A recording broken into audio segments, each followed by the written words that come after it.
Hello everyone, I would like to dedicate this recording to a very special lady, Catherine, who asked me, or better said, shared her story with me.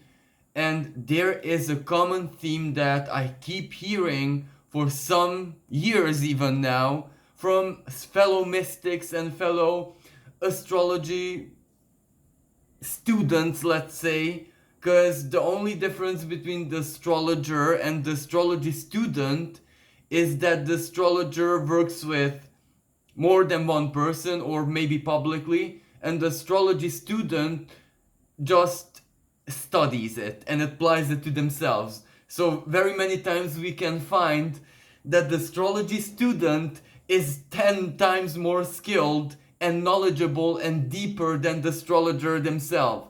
So I wanna specify that being an astrologer means nothing really. Astrologer students are 10 times better than us, to be totally honest. But there is this theme I keep hearing where people, especially as I said, connoisseurs, have a certain fear and perhaps a misconception about Uranus because of reasons. So in this video, I'm going to be sharing with you my personal take on Uranus and how I would advise anyone who has a personal chart reading with me how to cope with any kind of rough Uranus transits or a rough or tough Uranus in the natal chart. So, what is really the esoteric nuance of Uranus? So, what is Uranus? So, in astrology, we have to begin with that. Uranus is an outer planet, so it usually influences the collective 10 times more, not quantically, but much more than the individual. And this is more or less true for every other outer planet and totally true for planetoids. Pluto included, but Pluto is in that category where it has a very deep personal influence as well.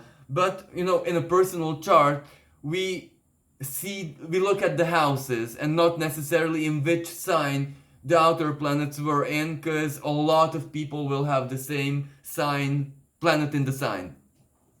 But anyway, going back to Uranus, well, Uranus is a planet which highly influences everything collective, especially technology, technological evolution, even the mindset collectively towards the future, of our future orientation collectively. But since it is a very rebellious planet and the ruling planet of Aquarius, it works through the individual, and usually it singulizes, as in it embraces one individual who is the promoter. Anyway, this is not what matters. What actually matters is that Uranus is based on truth. Uranus is quantum information. Uranus is the esoteric or mystical aspect of the divine, which tends to be empirical, as in more objective than any other power player out there. Objectivity at its maximum potential. Of course, the divine in itself is not objective. So in that sense, Uranus is beaten by its own goal. Uranus will never ever reach the divine absolute truth, and it knows this, but it just discovers it along the path, and everything it influences and it touches, well, it will have the same tendency to try and reach the absolute, but in full knowledge and understanding that that is impossible and a dichotomy in itself. But how beautifully have I described the esoteric component of the sign of Aquarius. Uranus is ruling a sign.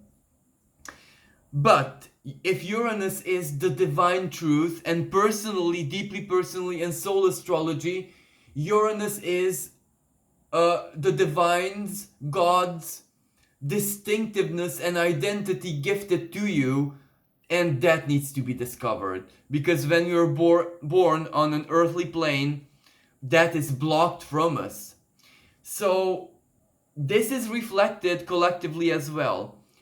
Uranus was not directly active for humanity's collective consciousness only up until, as in starting from the 1700s when Uranus was discovered. And in the 1700s, an astrologer, Nadia Shah, has books about this, and she includes this in all her horoscopes. So please listen to her if you want to know greater detail about this. So that's the Cartesian split, basically. So I think, therefore I am. That is where humanity embraced the empirical knowledge and when astrology divorced from astronomy. But what matters is that is when Uranus became part of humanity's collective consciousness. So even at that moment, the internet was bound to be created. It was only a matter of time. So what I'm trying to say here with this is, up until that moment, humanity was kind of protected from a direct encounter with Uranus and Uranian energies. Hence, we have to go to the mythology of Uranus. So Uranus was the king of the sky, the most powerful titan, and he made love with Gaia, which can also be called rape.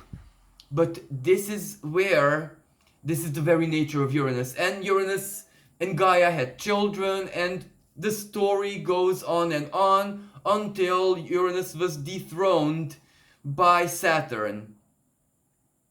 But the legend shows Uranus's qualities: the sky, electricity, lightning. It shows that it cannot be stopped, and it's based on truth. It is the cold hard sword of truth. Gaia wanted truth. Why? Truth is information. Gaia needed Uranus to have children, to reproduce genetic information. So if Gaia asked the universe, the omniscient creator himself, well then Uranus, the information, the genetic information, came. So let's look at physical reality now. Let's look at astronomy. Because Uranus is one of the weirdest planets in the solar system. Why? Uranus is a gassy giant, just like Neptune. Neptune and Uranus, astronomically speaking, because in mythology, well, Neptune was Jupiter's brother, so deduce from there that they're related, but there's a distance between the generations, so to speak. But in astronomy, they're almost like twin planets. They have the same composition, they have roughly the same size, they act the same way as planets, Neptune class planets, so to speak. But there is a massive difference between them. Uranus is closer to the sun, yet it is the coldest planet and object in the solar system. It is very little away from absolute zero, so 0 Kelvin. Neptune, on the other hand, is further away from the sun than Uranus, but it has a inner heat. It has reminiscent heat from when it was born. It has a warm heart, physically speaking.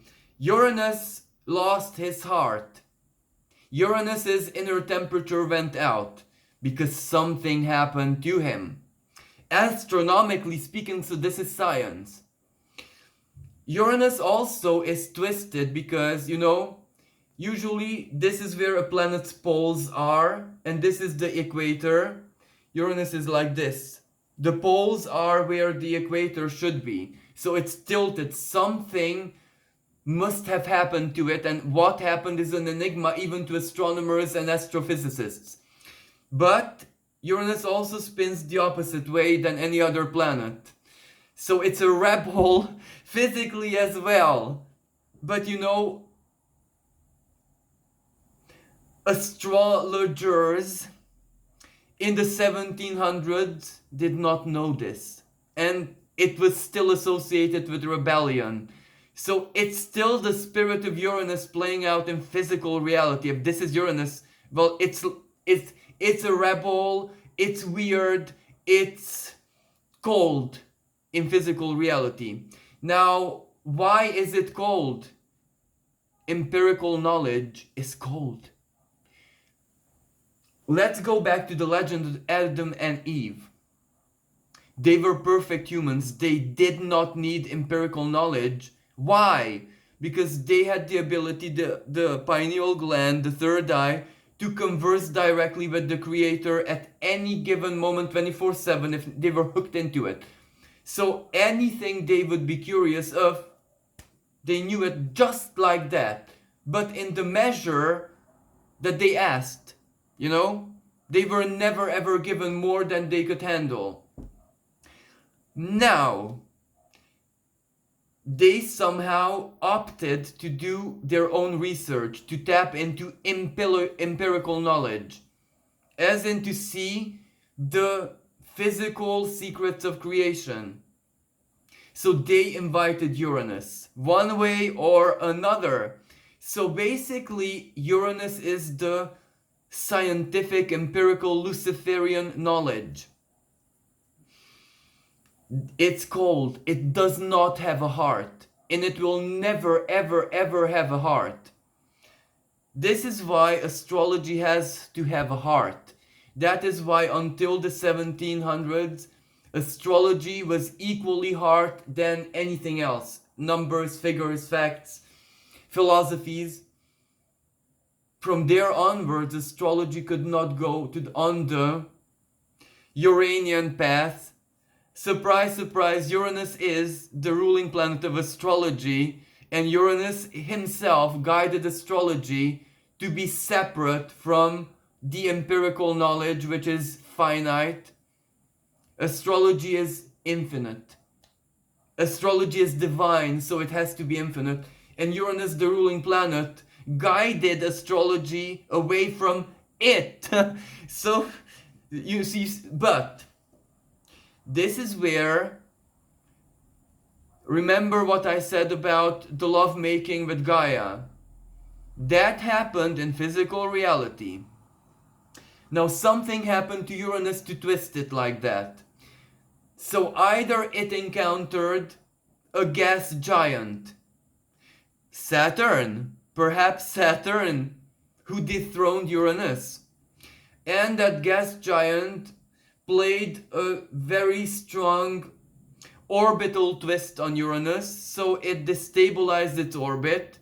So something might have hit it from the external reaches of the outer solar system.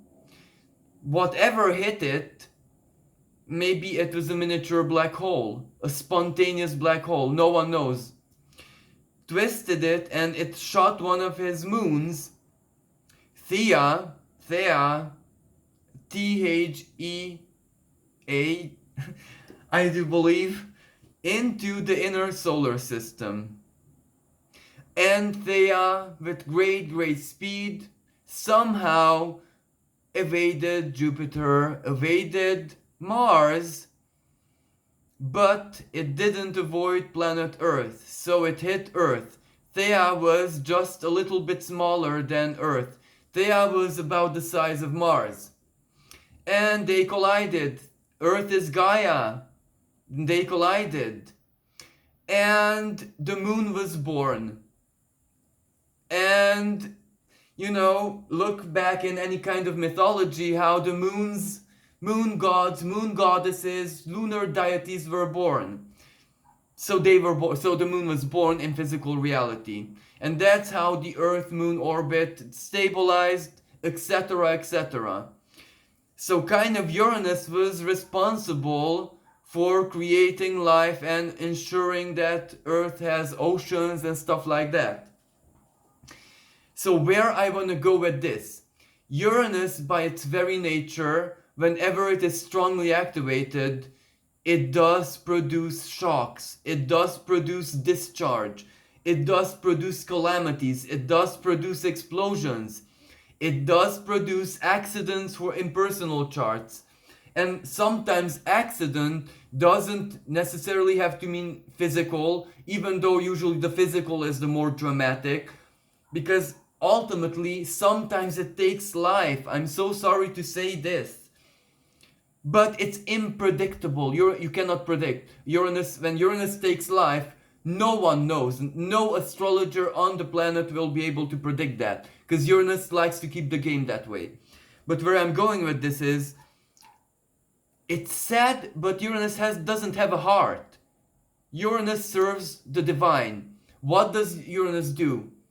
It shows all of us that your health and safety rules and regulations are flawed.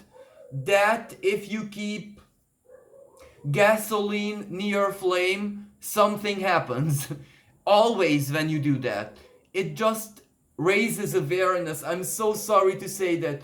You can't blame it because it wants to raise awareness empirically with a cold heart. No, not cold heart. It doesn't have a heart. It is just a super intelligence. So it just shows you the formula. If you do this and that, then calamity happens. If you fish in a storm, sometimes lightning will strike your hook. If you fish near electric lines, I'm not sure why I'm using the fish example, but I do believe that in 2014 I think, someone shared this story of how Uranus terminated her husband. And I'm so sorry to say this, but yeah, this is a very typical Uranian expression, but an extreme one. This is like winning the lottery. It doesn't happen. Only to the 0.00%. So no use talking about it and no use fearing it. You cannot fear Uranus because it doesn't have emotions. And it wants to raise awareness. When you're aware, it has nothing against, it cannot act. When you're aware, then what information will it give you? Nothing. So that's why Uranus is associated with surprises. Because it gives you what you're not aware of. That's why you can't anticipate it. Whenever you are aware, Uranus will not play out that way. And I know this is madness, but this is how it works. If you fear something, chances are Uranus will not do it that way. If you expect something, a good surprise, it will be good, because a trine to Uranus, let's say, but you can't calculate it. I'm sorry. So why fear Uranus's transits? Even a square.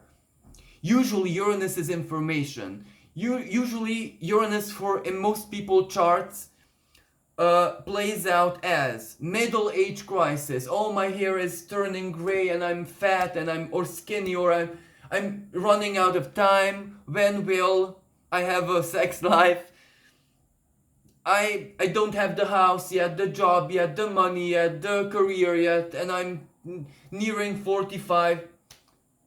Uranus, the awareness, yes, all of what you're saying is absolutely true.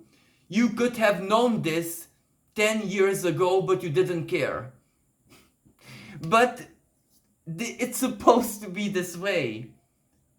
But for those people who are aware 10 years ago or 20 even, you know how their Uranus transit plays out. I'm 40, 45, let's say, because that's the most common Uranus activity in someone's personal chart. But I'm damn sexy. I'm more attractive than I was when I was 20.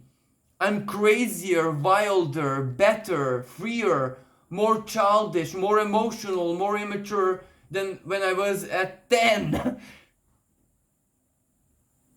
So tell me how that is something to fear. It's crazy, it's unusual, You can't believe it yourself that you are like that at 45. Surprise, surprise.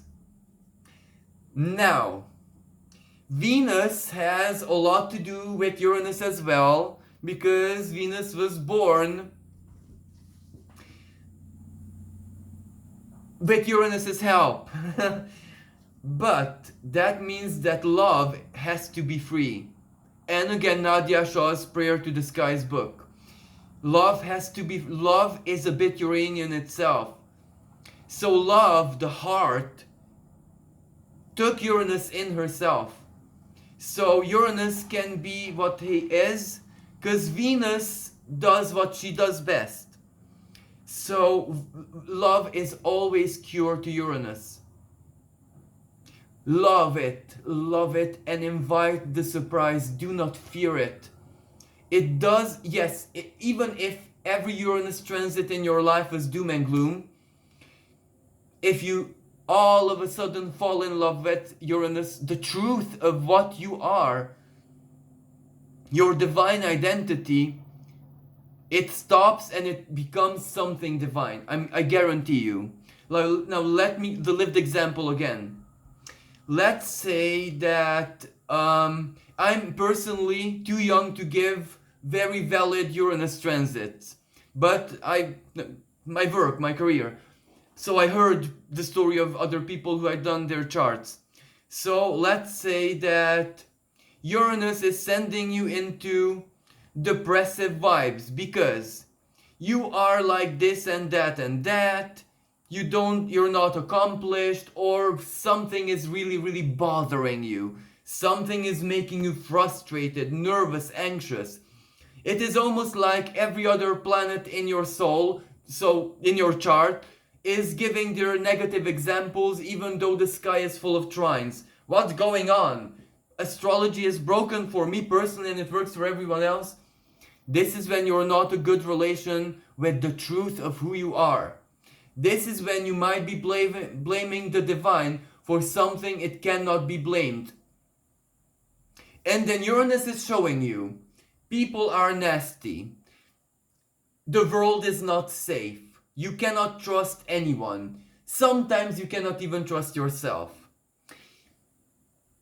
It shows you that the world is collapsing. It shows you that having a career is senseless. Or another example, having a child, becoming a parent, I'm committing a crime, because what kind of world am I birthing my child into? I can't, I'm sorry. All of this is true. The world, society, reality, the future does have this part of it in it. This is absolutely true. So Uranus is just raising an awareness. Okay, you are aware of it, but what is it that you do with your awareness? A, you fight it. As in, all of this is true, okay, but I'm exiting from this dimension. So what does this mean? You want to negate the awareness. You're fighting it. 2, or B, you accept it, but you do absolutely nothing. But then Uranus is the planet of rebellion. Uranus, what is Uranus? 1771 French Revolution. That is Uranus's work. That is Uranus manifested. That is when Uranus did a good job. Fraternity, equality, liberty. Those principles, Uranus imprinted himself into history, human consciousness. That's a tattoo Uranus gave us. The first time it was discovered, it gave us a tattoo of what he is. Look guys, this is what I am. And if you do this, I'll leave you alone. So, what do you do? What do you have to do with your awareness? Liberty. You got this awareness because you need to make this not your truth, but absolutely not by negating it or surrendering ultimately to it. How do you do? What do you do? Rebel. How do you rebel? Love. Is this a dichotomy or even a paradox? Well, not really. That's a reality that Uranus showed you. They're bad friends, bad people, society is sick. All of that is absolutely true. But if you become a loving person, if you rebel against that with love, if you stand out by just being a person who understands, an understanding person, a person who other people can share their awarenesses with, and you listen to them and not judge them. If you just do this simple thing, you're already starting a very powerful Uranian energy to build up inside you, but you're full of love, so you are embodying the Venusian principle. So that means that Uranus shoots up in your heart, reaching your mind, because Uranus, the Uranian expression esoterically, works in the crown chakra because Uranus is the divine truth, so it wants to return to the divine. It chases the divine. So when you have an epiphany, well, this is how it comes in.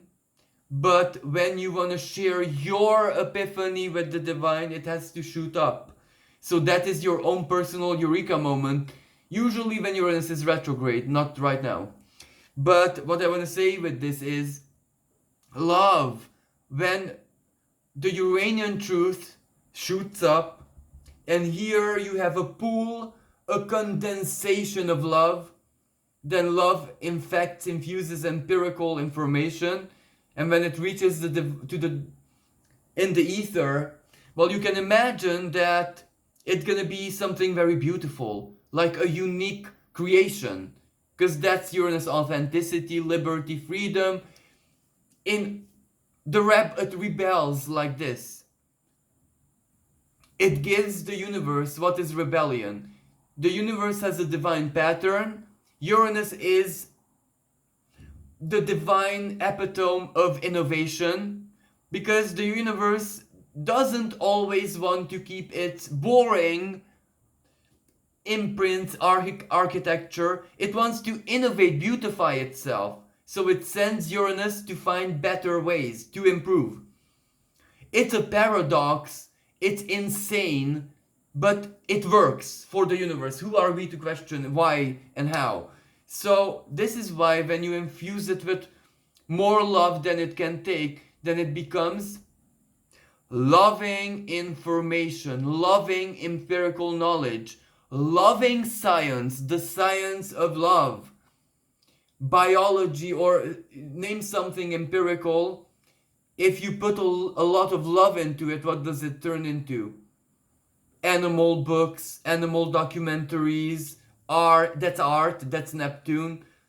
Vet stuff, that's Virgo and Pisces. It just fills the entire sky, so the zodiac, with something unique, innovative. It catalyzes growth, it catalyzes how should I say, mutation or evolution, growth in this sense, but in a euphoric, divinely inspired way, so it can only go the right way. Loving empirical information can only go the right way. Only when there is not love in it can it go the wrong way. But if you use this principle in your transits and love the Uranian truth, that it shows you. Because before you get the bang, before Uranus, the spark moment, the explosion, Uranus will always warn you that, look, I'm coming. If you're ready for it, with love, that's how you, with love, if you're ready for, if you await it with love, with a bouquet of roses, with chocolate, with a warm glass of milk, then you receive something that you really should not be afraid of. because love is already an act of awareness. Love, faith, Neptune and Jupiter dare to help you.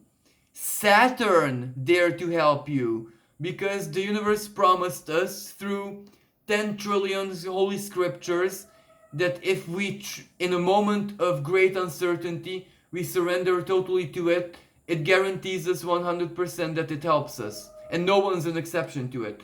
Regardless of what your religion is, this in one way or another is 1 trillion% included somewhere. Because the divine promised us this. So yeah, if you do this with love, then Uranus cannot, will not, should not hurt you in any way, shape and form. Because surprise, Uranus needs surprise. It cannot, by its very creational nature, give you what you expect. Or what you fear on that matter. It can give you worse than you fear. So that's why don't fear. But it can give you even more better than you expect. So I expect. So be Uranus. That's how you need to beat Uranus. Be Uranus, but with love. So thank you everyone for listening, and I do hope that this personal coping technique skill was helpful. Thank you so much again. Until next time, bye for now.